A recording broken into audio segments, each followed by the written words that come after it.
मोदी जो कहते हैं वो करके दिखाते हैं, वहीं विपक्ष उनको हर मुद्दे पर घेरने की कोशिश करता है। अब जब लंबी कानूनी लड़ाई और सुप्रीम कोर्ट के फैसले के बाद जब भव्य राम मंदिर बनकर तैयार हो गया है और इसमें प्राण प्रतिष्ठा होने वाली है, तो 22 जनवरी को अयोध्या में होने वाली प्राण प्रतिष्ठा के लिए विपक्ष के ज्यादातर नेताओं को निमंत्रण भेजे जा चुके हैं। विपक्ष को मोदी के हर काम पर ऐतराज है। विरोधियों ने राम मंदिर प्राण प्रतिष्ठा का निमंत्रण तो ठुकरा ही दिया है, अब वो ये भूमिका बनाने में लगे हैं कि देश को बताया जाए वो अयोध्या क्यों नहीं जा रहे। विपक्ष के लोग इसे बीजेपी की पॉलिटिकल इवेंट बता रहे हैं। अब मैं आपको विपक्ष के उन तमाम नेताओं के नाम बताने वाला हूं जिन्होंने अयोध्या जाने से मना कर दिया है और वो 22 जनवरी को होने वाले प्राण प्रतिष्ठा के कार्यक्रम में भाग नहीं लेंगे। इस सूची में पहले नंबर पर नाम आता है सोनिया गांधी का, जिन्हें निमंत्रण मिले हुए तो काफी दिन हो चुके हैं। पहले तो ये सिर्फ अंदाजा लगाया जा रहा था कि वो इस इवेंट में नहीं जाएंगी, लेकिन अब कंफर्म भी हो गया है कि वो अयोध्या में प्राण प्रतिष्ठा के दौरान नहीं जाएंगी। कांग्रेस अध्यक्ष मल्लिकार्जुन खड़गे का भी वहां जाना तय नहीं है। वहीं अगर बात करें अधीर रंजन चौधरी की, तो वो भी जाते हुए नहीं लग रहे हैं। हालांकि पूर्व प्रधानमंत्री और कांग्रेस नेता मनमोहन सिंह की तो तबीयत खराब है, इसलिए उनकी जाने की भी उम्मीद नहीं है। दिल्ली के मुख्यमंत्री अरविंद केजरीवाल को निमंत्रण तो मिल चुका है, लेकिन वहां जाने पर उन्होंने अब तक तस्वीर साफ नहीं की है। और अरविंद केजरीवाल के अलावा आम आदमी पार्टी के किसी भी नेता को निमंत्रण या फिर यूं कहें कि इनविटेशन ही नहीं मिला। सीपीआईएम के नेता सीताराम येचुरी ने अयोध्या जाने से साफ साफ इनकार कर दिया है। वहीं डी राजा, जिनको निमंत्रण तो मिला है लेकिन वो भी नहीं जाएंगे।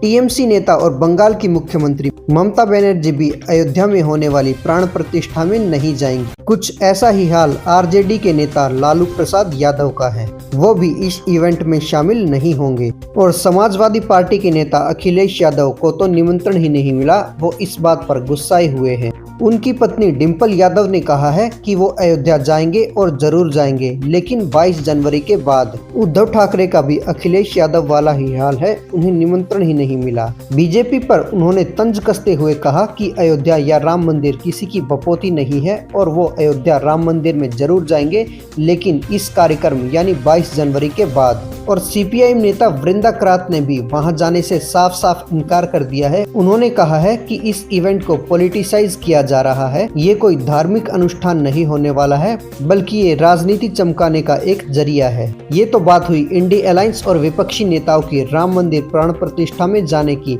अब बीजेपी का स्टैंड सुन लीजिए। बीजेपी ने कहा है कि इस इवेंट में या फिर इस कार्यक्रम में वही लोग जाएंगे जिनको प्रभु श्री राम बुलाएंगे। दरअसल विपक्षी नेताओं के सामने एक और प्रॉब्लम है। 2024 में चुनाव है, उनको डर है कि कहीं वो चले गए तो एक समुदाय विशेष के वोट न कट जाएं, और अगर नहीं गए तो बीजेपी इस पर सवाल उठाएगी और इसे एक मुद्दा बनाएगी। लगे हाथ आपको ये भी बताते चलें कि अखिलेश यादव ब्राह्मण सम्मेलन कर रहे हैं, क्योंकि यूपी में 12% ब्राह्मण वोट है।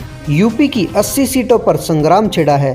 पिछले चुनावों में अखिलेश को महज 5 सीटें मिली थी और इस बार आशंका है कि उनका खाता भी नहीं खुल पाएगा। ऐसे में अखिलेश यादव हालात बदलने में लगे हुए हैं, जिससे कि 2024 में उनको वोट मिल सके।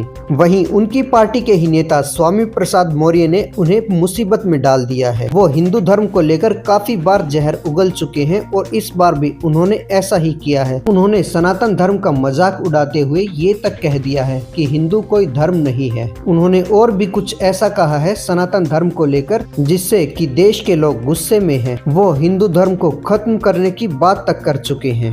और अपने इस बयान को और बात को जस्टिफाई करने के लिए उन्होंने ये कहा है कि सुप्रीम कोर्ट ने भी कहा है कि हिंदू धर्म एक जीवन शैली है, कोई धर्म नहीं है।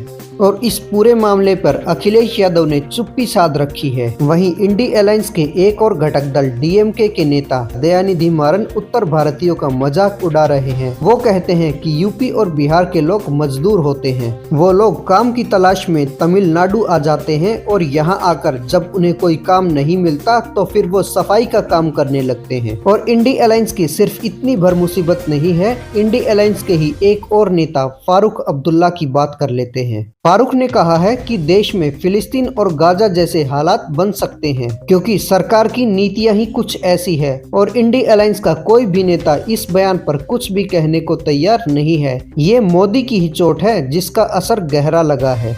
इंडी अलायंस और उनके सहयोगी दलों के बारे में आपकी क्या राय है, कमेंट करके बताइए। राजनीति से जुड़ी हर एक खबर सबसे पहले पाने के लिए आप हमारे साथ जुड़े रहें और चैनल को सब्सक्राइब जरूर कीजिए। बोलते रहें जय हिंद, जय भारत, वंदे मातरम।